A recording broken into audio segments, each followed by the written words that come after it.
먼저 시비 건 사람 왜 나만 고소됐죠? 아이가 나랑 살고 싶다는데 법원에서는 아이 의사를 존중해 주나요? 오늘은 4가지 사연을 저희들이 보는 관점에서 어떤 방법으로 풀어갈 수 있는지 살펴보겠습니다. 안녕하세요. 공무업인 태아의 대표 변호사 최승현입니다. 파트너 변호사 이선녀입니다. 오늘 사시 동기 배틀에서는 여러분들이 보내준 사연을 법률 상담 비슷하게 풀어가 보겠습니다.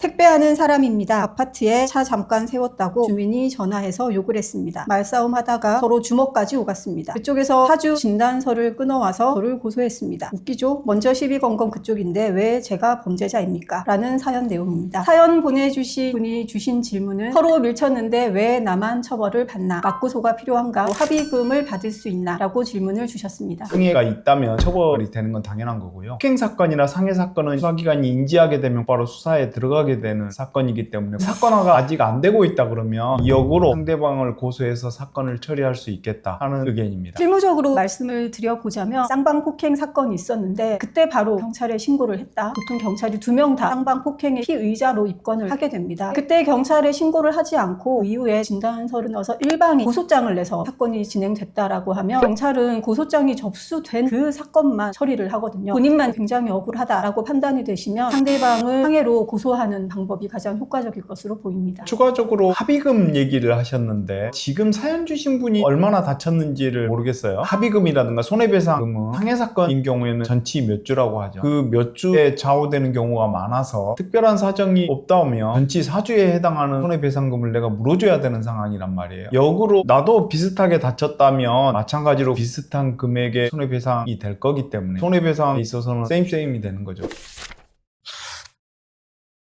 안녕하세요. 저는 배달 전문점을 운영하고 있습니다. 얼마 전 직원 한 명이 겨우 4일 근무하고 그만뒀습니다. 그런데 문제는 퇴사 이후에 시작됐습니다. 그 직원이 쿠팡이츠 플랫폼을 통해 제 가게에 주문을 하고 일부러 악의적인 리뷰를 달기 시작했습니다. 거기서 끝이 아니라 개인적으로 제 번호로 계속 카톡과 문자를 보내 괴롭히고 있습니다. 내용은 비난과 욕설 위주라서 하루에도 몇 번씩 알림이 울립니다. 장사하는 입장에서 리뷰는 치명적인데 이게 사실상 영업방해가 아닌가 싶습니다. 이런 경우 형사 고소가 가능한 걸까요? 단순한 감정 싸움으로 끝날지 아니면 명예훼손이나 업무 방해 같은 걸로 진행할 수 있는 건지 너무 궁금합니다. 혹시 실제로 처벌까지 이어질 수 있을까요? 어떻게 생각하시나요? 악의적인 리뷰가 만약에 식당이라면 맛이 없다 이런 의견 표현을 넘어서서 없는 사실을 있는 것처럼 꾸며서 악의적인 글을 달았다고 하면 업무방해에 해당될 수 있습니다. 그리고 개인에 대한 명예훼손도 성립할 수 있고요. 두 번째 내용을 보면 개인 번호로 카톡이랑 문자를 보내서 괴롭히고 있다라고 하는데 상대방의 의사에 반해서 지속적으로 공포심을 유발하는 문자, 전화, 접근할 때 스토킹으로도 처벌이 가능하지 않을까 싶습니다. 덧붙이자면 지속적으로 전화를 걸거나 문자를 보내고 악의적인 리뷰를 달고 있는 그 행위가 위력에 의한 업무 방해가 될 수 있습니다.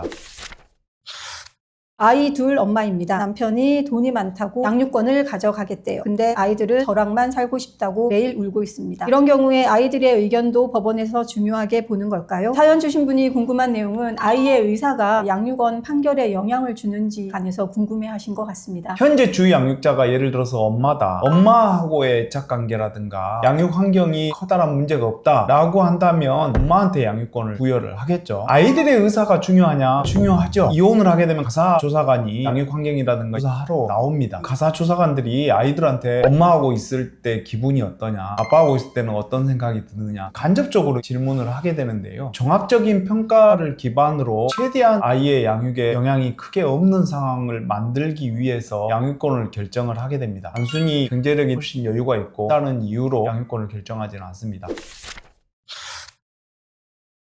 저는 지방 공무원인데요. 회식 자리에서 술 마시고 상사한테 반말을 했습니다. 바로 사과드렸지만 인사과에서 징계위원회에 회부될 수 있다고 합니다. 그냥 사과로 끝날 줄 알았는데 진짜 징계까지 가나요? 승진에도 영향이 큰 건지 걱정됩니다. 어떻게 생각하시나요? 공무원은 품위 유지 의무가 있기 때문에 징계 사유가 될 수 있습니다. 경찰 공무원 같이 좀 위계가 있는 조직은 하급자가 상급자에게 반말을 한 것을 실제로 징계한 사례도 있긴 있습니다. 사연 주신 분은 사과드리고 용서를 받는다 그러면 참작은 되겠지만 징계 사유가 되는 것은 맞다. 다행히 견책 이하로 불문, 경고하고 끝난다 그러면 제가 생각할 때는 인사에는 큰 영향은 없지 않을까. 물론 둘이 비슷한 조건이면 당연히 경고도 없는 사람이 승진을 하게 되겠죠. 예전에 감찰 업무를 1년 동안 담당을 해본 적이 있는데 징계 수위를 정하는 거는 피해자가 처벌, 징계를 원하는지 용서를 해줬는지라는 부분도 포함이 되었던 것 같습니다. 가급적이면 상사분에게 사과하고 만약에 징계 절차가 열린다면 그 상사분이 본인을 위해서 좀 좋게 얘기를 해주면 징계 수위를 정하는 데 hin작이 될 수도 있지 않을까라는 생각은 듭니다.